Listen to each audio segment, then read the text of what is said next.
My name is Rachel Whitaker. I'm 33 years old, and right now, I'm standing under a 20-foot Christmas tree in the Grand Hall of Willow Ridge Manor, pretending not to hear a guest say she's probably just the cleaner. It's funny. No matter how many magazine features or five-star reviews you rack up to some people, you'll always be just something. Just a cleaner. Just a girl from nowhere. Just not enough. But I didn't correct her, not yet. I waited. Because I've learned that vindication tastes best when served quietly and in front of 150 witnesses.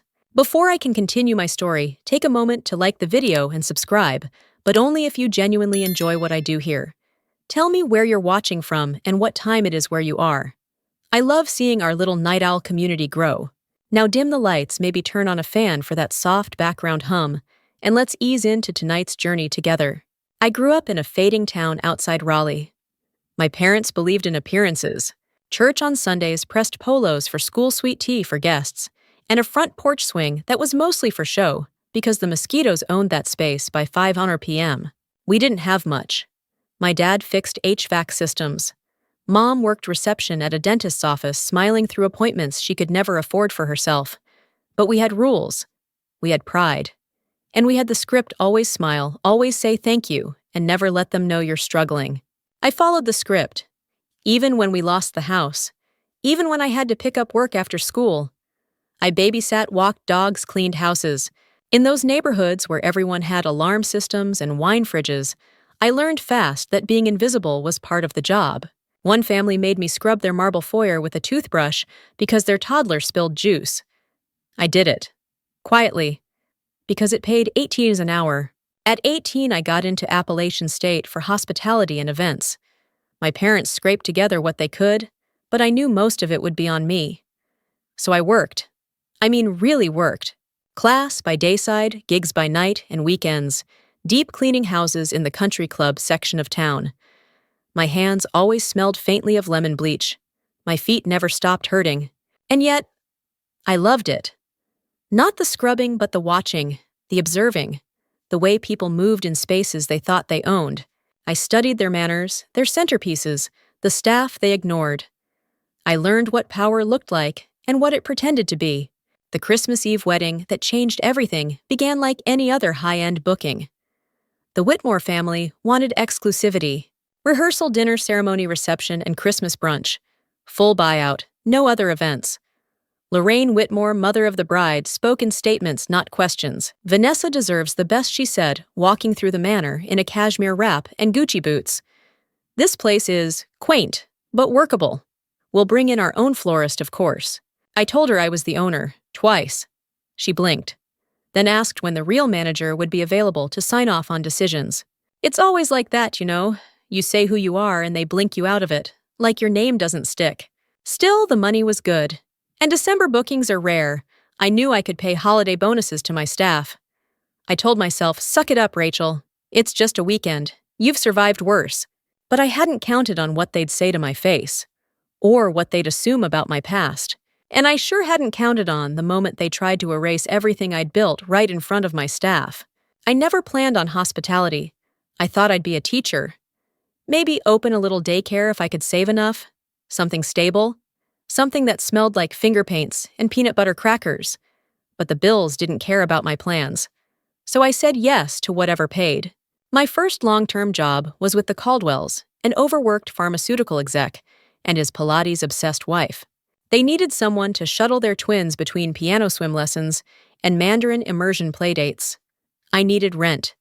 It wasn't complicated. Just wear black and blend in, Mrs. Caldwell told me the first time she asked me to stay during a dinner party. Like the waitstaff. You know, seamless. I was 19, nervous and wearing borrowed flats that squeaked on their marble floors. So I smiled and blended. It didn't matter that I knew how to juggle bedtime stories and laundry. In that house, I was just the help. They introduced me like that, too. Oh, this is Rachel. She handles the chaos. Said with a laugh, but never with eye contact. And so I became a shadow, quiet, efficient, a ghost in designer kitchens. I cleaned up broken glass after one of their fundraisers, steamed gowns that weren't mine, made backup snacks the kids would actually eat after the organic sushi platters were inevitably rejected. Always present, never seen. But here's what they didn't know. I was watching everything. I studied dinner layouts, signature cocktails, awkward toasts, and how music changed the mood of a room. I memorized how a foyer should smell for guests to say, wow, and I started dreaming quietly stubbornly of my own place. Not a house, a venue, a real one. During late-night laundry cycles, I'd Google how to open an event space with no money. I'd save floor plans from Pinterest sketch layouts on napkins. I kept a running list on my phone titled One Day and added things like fire pit with string lights and wrap-around porch for summer weddings. But dreaming didn't pay tuition, so I kept working. The Caldwells replaced me, eventually said the kids were older, less work now. I got a job with a local event planner, prepping decor, cleaning linens, running coffee. I'd spend hours folding napkins into Rosebud's hands raw from detergent, still pretending I didn't mind being called sweetie by women, with names like Blair and Margot. One night, I overheard a planner whisper, "She's good for setup, but let's not have her talk to clients. She's got that service vibe." Service vibe. It clung to me like grease. No matter how neat I dressed or how clearly I spoke, I was always someone who served, not someone who owned. It messed with my head. I'd get praise for my work, but never credit. I began to shrink a little, stopped offering suggestions, took shorter breaks, smiled more. But deep down, I was filing every comment away. Every dismissal, every mispronunciation of my name, every time someone snapped their fingers for me without looking up. You learn a lot in the back rooms. You hear what people say when they think no one important is listening. And you decide slowly that you will be important, even if you have to claw your way into the light. Back then, I didn't know who'd help me make that leap, but she was coming, with cat-shaped reading glasses and a porch full of broken wind chimes, and she was going to change everything. I met Mabel Dawson the summer before my final year at Appalachian State. She called the staffing agency I worked through, asking for someone with good handwriting, a patient voice, and at least a passing knowledge of antique furniture. I was the only one who fit all three. She lived in a weathered colonial just outside Asheville, the kind with sagging shutters, and an actual bell pull by the front door. I rang it, half expecting a butler to answer. But instead, a tiny woman in orthopedic sandals and a wildly patterned cardigan opened the door and squinted at me like I might be trying to sell her aluminum siding. "You the cleaner?" she asked. "No, ma'am," I said. "Rachel, from Ashmont Services. They said you needed help organizing estate paperwork," Mabel grunted. "Well, I suppose you'll do. You smell clean. That's something." She led me into a library that looked like it had never seen a Roomba. Stacks of yellowing papers, cracked leather books, and dust-covered teacups. I spent 3 hours cataloging a drawer of handwritten letters, then 2 more hours organizing old photographs of her husband's mothballed wartime medals. "I'm not dying," she told me bluntly that second week. "Everyone thinks I am, but I'm not. I just want someone with fresh eyes to put things in order before the vultures come picking." "I'm not a vulture," I said. "Not yet," she replied, then winked. Mabel wasn't like anyone I'd ever worked for. She didn't ask me to keep quiet or make myself invisible. In fact, she demanded conversation. "What's the last thing you lied about?" she asked me once, handing me a cracked mug of lukewarm tea. I blinked. Probably telling someone I'd already eaten, so I wouldn't feel bad skipping dinner," Mabel cackled. "You're terrible at lying. Keep it that way. Liars get ulcers." She told me stories while I worked, about her time running a bookstore in Atlanta in the 60s, about love letters she never sent and scandals she never apologized for. She'd been underestimated her whole life, too. But unlike me, she rebelled early, not late. "People always want to put you in a box," she said one afternoon, as we watched a storm roll over the hills from her sagging porch swing. "But here's the trick, build your own box. One with windows, and a damn door only you can open." I'd stay late even off the clock, not just for the stories, but because something about her house made me feel less small. Like maybe I could create something permanent too. A space where I wouldn't have to smile through being overlooked. One evening, as I was stacking files back into labeled bins, Mabel asked me, "You ever think about running a place like this?" I laughed. "Like your house? You mean with a leaky roof and ghosts in the hall?" She nodded, dead serious. "Exactly like that. Every room tells a story. You've got the guts to listen." I thought it was a compliment wrapped in eccentricity. But 6 months later, when Mabel passed away, her lawyer called me in with a proposition. She'd left me the option to buy her estate at less than half its market value. A clause in her will read to Rachel Whitaker, who sees value where others see liability. I stared at the papers in stunned silence. I had $4,000 in savings and a terrifying amount of student debt. But somehow I signed. Because when someone hands you the porch, you build the house. The first night I officially owned Willow Ridge Manor, I slept on a yoga mat in the smallest guest room. The heat barely worked. The floors creaked like they had arthritis. I was too excited to care. Then I woke up to a raccoon in the laundry chute and 3 busted pipes. That excitement wore off quick. I had no real money. Just a small inheritance from my grandfather Mabel's discount clause and a bank loan so predatory it probably had fangs. I ate ramen for dinner, PB&J for breakfast, and whatever expired soup the local pantry let me take off their hands. My hands were always sore. My jeans always had paint splatters. I smelled like drywall dust and mildew. Still, every night, I walked the halls like it was already the venue I imagined.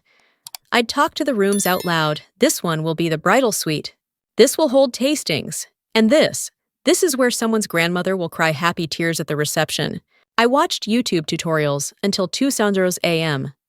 Learning electrical basics, painting techniques, how to refinish hardwood without sanding your soul off. I took free community college night classes when I could scrape gas money together. Plumbing 101 and how not to electrocute yourself. No credits, just survival. Sometimes I'd lie on the ballroom floor before it was safe, before the floorboards stopped threatening to give way, and imagine string lights overhead, laughter bouncing off the walls, a first dance spinning in slow motion. I didn't have investors or connections or a backup plan. What I had was a bucket of tools, a gut full of stubborn and Mabel's voice in my head. Build your own box. Don't wait to be handed a chair at someone else's table. It took 18 months to get to my first booking. A friend of Mabel's granddaughter asked if she could hold a garden wedding here. They were paying mostly in favors and flowers. I said yes before she finished the question. We made the bouquets out of wildflowers and greenery from the hillside. The cake was from a local bakery that owed me a favor. The chairs were borrowed, the silverware mismatched, but it was perfect. Small, personal, soft light from sunset pooling under the oak trees. The bride cried, the groom cried, and afterward, her father pressed a folded check into my hand and said, "You've got something here." Word spread, slowly at first, then like spilled wine on lace. By year 3, I had a full calendar and real staff. Tara, my assistant manager, brought spreadsheets and order to my chaos. Evan, my chef, left a fancy restaurant job in Atlanta because he wanted to work somewhere where people say thank you like they mean it. We grew not just in bookings, but in belief. Every time a couple walked through that gate and whispered, "Wow, I knew I'd done it." Still, even when we won a local preservation award, even after being featured in Southern Living, part of me stayed in that first guest room, on the yoga mat, listening for raccoons and wondering if I'd made the biggest mistake of my life. So when the Whitmore booking came in massive budget full buyout Christmas Eve, I didn't hesitate, even when Lorraine Whitmore raised her eyebrows at my shoes. Even when she asked, "And you're sure the actual owner is on site?" I told myself you've survived worse. But I'd forgotten one thing. They don't just ignore your title, they try to erase it. And when they can't, they mock it. Lorraine Whitmore arrived in a Cadillac SUV, the color of antique bone china. Her coat was cashmere. Her expression was granite. She didn't ask to see the space. She commanded a tour like she was inspecting a subordinate's home, not viewing a venue. I greeted her at the front entrance with my usual warm tone. "Mrs. Whitmore, welcome to Willow Ridge. I'm Rachel Whitaker, the owner." She cut me off mid-handshake. "We'll need exclusive use of the property. 3 days. Friday to Sunday, ceremony reception, and Christmas morning brunch. Our daughter is marrying into the Whitmore Heartline family, so this is not your average Pinterest wedding." I nodded professionally, ignoring the sting of being brushed aside, like someone offering hors d'oeuvres, not a handshake. Tara, standing just behind me, shot me a side glance that said, "Brace yourself." As I showed Lorraine around, she made commentary I'm sure she thought was subtle. "This chandelier, a bit restoration hardware." "No. We'll bring in our own florist. Our arrangements are more elevated." The reception hall will need a focal point. Perhaps fewer of these quaint details. When we circled back to the parlor, I paused to clarify again. Just so we're aligned, I'm the final decision maker here. Lorraine didn't even blink. I assumed there was someone more senior overseeing operations. I am that someone. Oh, one word, 3 letters. But packed with enough skepticism to fell a building. We booked it anyway. Because December weddings pay for staff bonuses. Because I've never said no to a challenge. Because in my heart, I still believed people could surprise me. Vanessa the bride was her mother's clone. Perfect blonde bob. Voice like polished glass. She visited once for a menu tasting and turned to her bridesmaids with a sigh. It's not the 4 seasons, but it'll do. Evan had spent 2 days crafting options she called predictable and textbook Southern. He kept his face neutral, but I saw the way his knuckles tightened around the tasting notes. Do you recall the canapes at the Vandermar Gala? Vanessa asked me. Those were more our style. I didn't remind her that I hadn't attended the Vandermar Gala, nor had 99% of humans alive. Instead, I took notes, swallowed pride, smiled through it, the way women like me learn to do. The closer we got to the wedding, the more red flags bloomed. Lorraine changed the seating chart 3 times twice the night before the rehearsal. She called Tanya for 6 weeks. She emailed me once at 3:42 a.m. about unacceptable doily widths. But the biggest red flag, the way she never said my name. Not once. She called me the coordinator, the manager, or once at a final walkthrough the lady from earlier. Every time it chipped something. Not enough to break me, but enough that by the time the rehearsal weekend arrived, I could feel the cracks forming. On December 23rd, as snow dusted the Blue Ridge foothills, and our team worked like clockwork to install Christmas trees, warm lighting, and winter florals, I stood under the main archway and told myself, this will still be beautiful. This will still be worth it. Then Lorraine walked in, wrinkled her nose at the tree placement, and said to Tara loud enough for me to hear, honestly, I thought someone else was in charge of this place. And Terry, God bless her, replied without looking up from her clipboard, you mean Rachel? She owns it. Lorraine blinked, then laughed. That girl with a rake in her hand and paint under her nails. That girl who used to carry trash bags out of other people's homes and dream of one with her name on the mailbox. I exhaled long and quiet. Because tomorrow wasn't about me. It was about Vanessa and her red velvet aisle runner.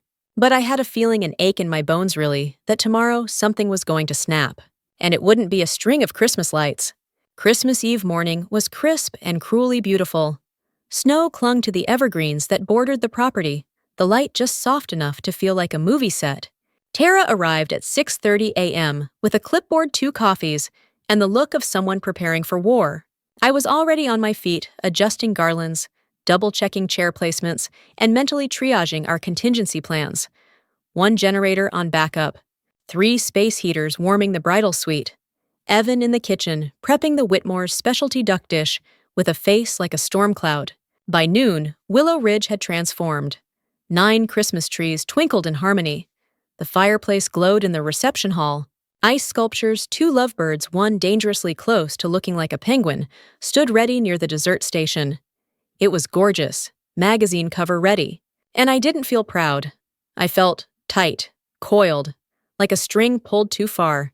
Lorraine arrived first, followed by Vanessa and her bridesmaids in a swirl of fur shawls and champagne-fueled giggles.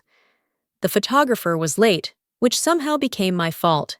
Lorraine asked for a separate dressing mirror, a different bouquet filler, and a different brand of bottled water, all within 15 minutes. Every request I handled with my usual grace. Of course. On it. Right away, Mrs. Whitmore. But I could feel the irritation rising in my staff. A thin layer of tension crackling like static behind the smiles. Then came the seating chart incident. Lorraine cornered Tara near the head table, waving a printout like a flag of noble indignation. I specifically said Charles Hartline should not be seated next to Aunt Madeline. They had that falling out over the inheritance. Did no one read my notes? Tara, professional to the bone, calmly explained that the chart had been finalized and reconfirmed 3 times.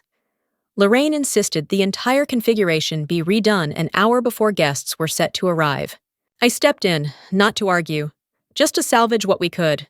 Mrs. Whitmore, I said gently, we can adjust a few key placements, but changing the entire layout will delay service and confuse the staff. May I suggest? May I suggest, she interrupted, sharp and dismissive, that you defer to someone who understands social nuance. I blinked. Tara's face froze. Lorraine turned and stalked off toward the parlor, where Vanessa was sipping her third mimosa, oblivious to the logistics unraveling behind her. And just like that, I realized what the problem was. She didn't think I got it. Not just the etiquette, but the world she moved in. The country clubs, the summer homes, the quiet cruelty passed off as tradition.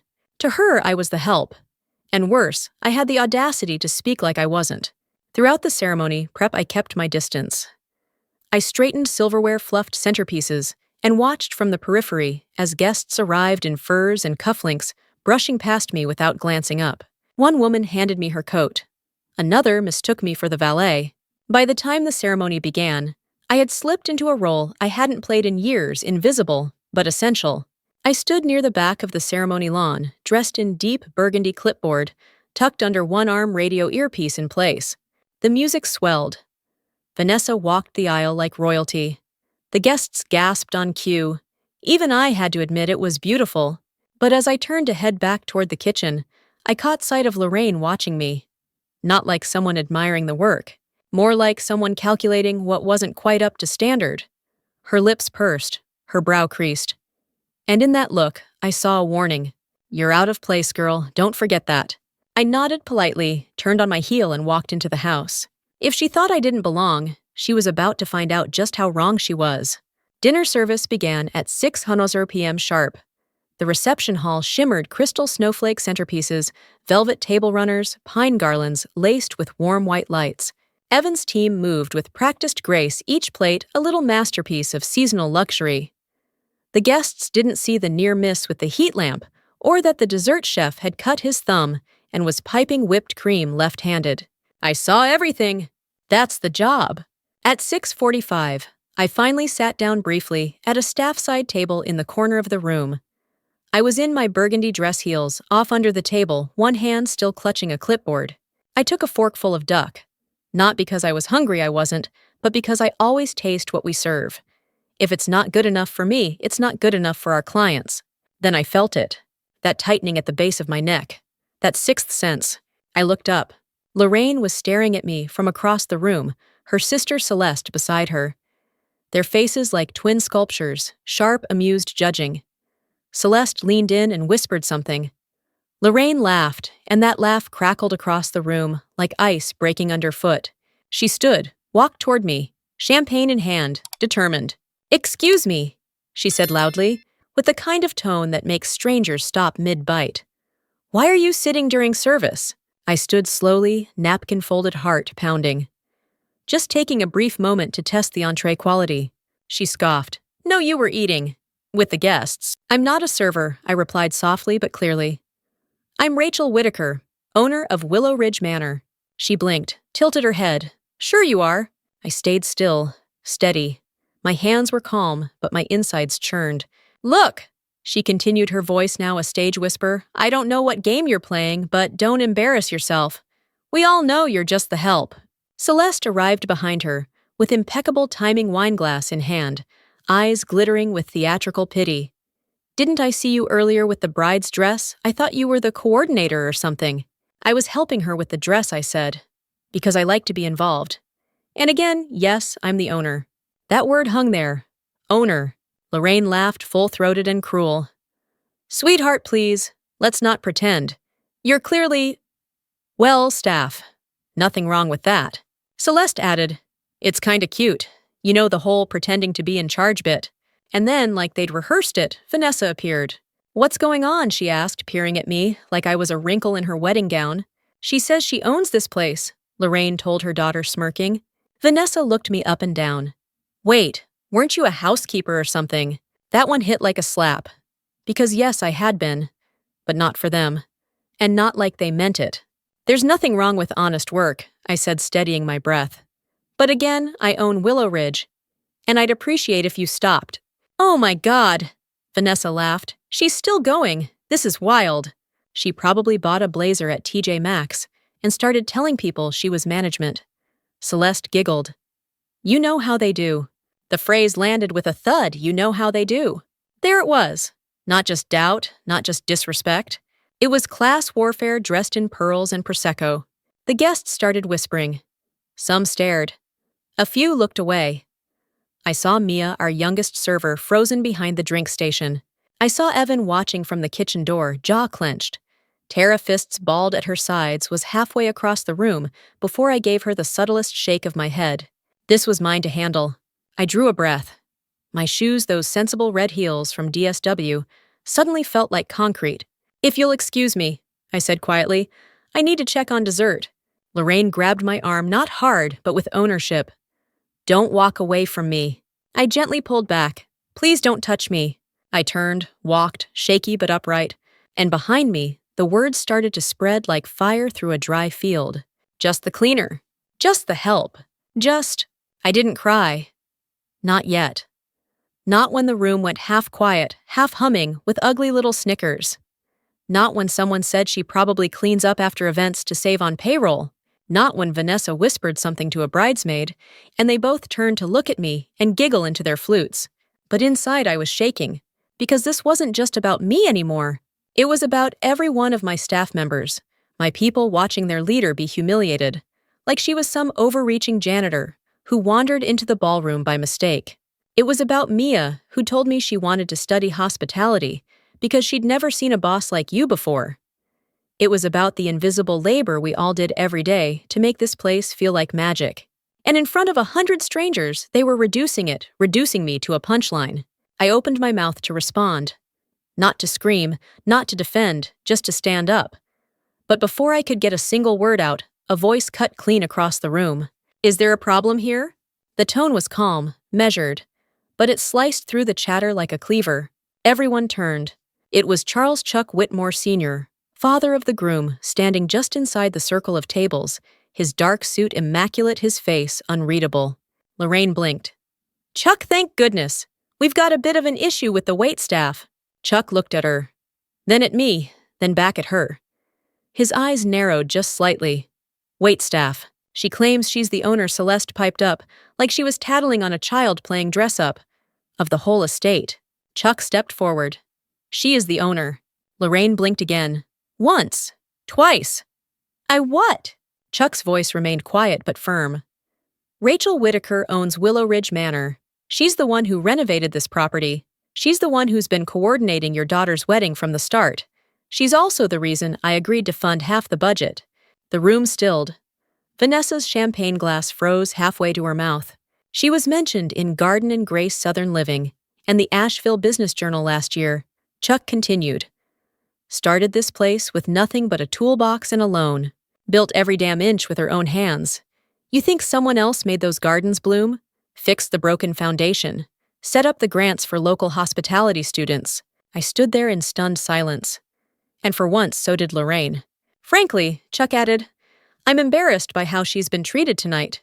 Vanessa's mouth moved, but no words came out. Lorraine looked like someone had pulled the rug out from under her Louboutins. And still Chuck wasn't done. She might have once been a cleaner. That just means she knows how to build something from the ground up. That's more than I can say for half the people in this room. No one laughed. No one moved. I suddenly realized I was holding my breath. Chuck looked at me now, and the quiet kindness in his eyes nearly undid me. You all right, Ms. Whitaker? I nodded slowly. Yes, thank you. He inclined his head. Then let's get back to celebrating. This is Nathan and Vanessa's day, and I'd like to remember it for the right reasons. And just like that, he turned and walked back to his table. The orchestra resumed. Forks clinked. Someone coughed awkwardly. But the vibe had shifted. Tara gave me the slightest nod from across the room. Evan offered a chef's salute from the kitchen. Mia looked like she'd just watched Wonder Woman block a bullet. As I moved quietly toward the back corridor, Lorraine muttered behind me, You have to admit it's an unusual setup. I stopped, just for a moment, then turned halfway. Unusual doesn't mean unearned, I said. It just means you didn't see it coming. Then I walked out. The kitchen smelled like cinnamon and stress. Evan handed me a plate. You need carbs and revenge. Start with this biscuit. I took it, sat on the prep table, breathed, and felt something lift. Not the humiliation, that would take time. But something heavier, the silence I'd always carried, the voice that told me I didn't belong in a room like that. Turns out I did, and I didn't need their permission to stay. Christmas morning came soft and quiet, with light snowfall dusting the manor's front steps like powdered sugar. I was in the kitchen by 6:30 a.m., hair pulled back sleeves, rolled working beside Evan to prep brunch for the 40 guests staying overnight.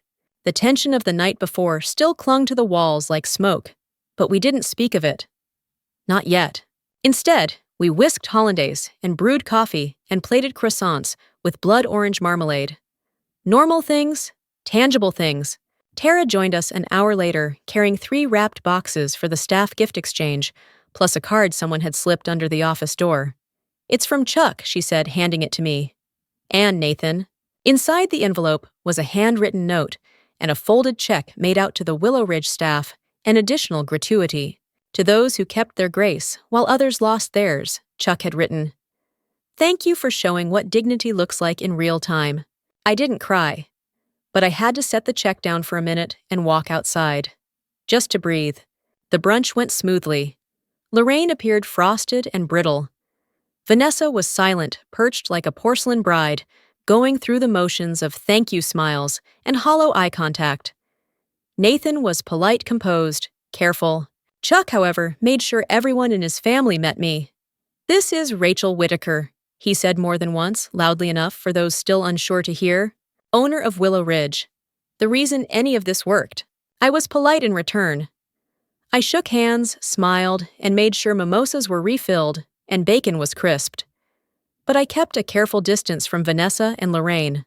Some conversations aren't worth forcing. Until brunch was nearly over, Lorraine approached me near the hearth, where I was adjusting the final round of desserts. "Miss Whitaker," she said, her voice tightly composed, "I owe you an apology." I turned, waited. My behavior last night was inexcusable. I let stress cloud my judgment. "I hope you'll accept my regret and thank you for your professionalism."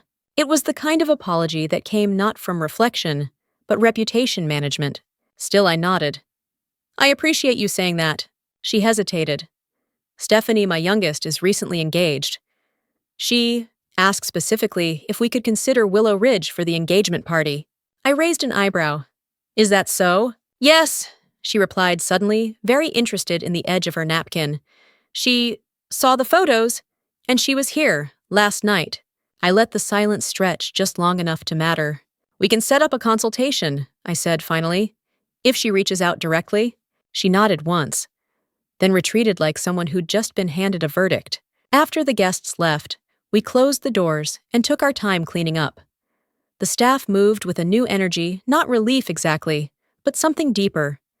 A sense that we had weathered something together, that it mattered.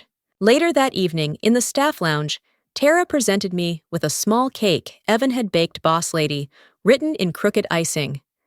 We shared slices passed around cocoa and read the names of donors who had contributed to the hospitality scholarship we'd launched in Mabel Dawson's name. Mia, our youngest team member, sat beside me. "I told my mom about you," she said. "How you stood up for yourself, for us." I looked at her.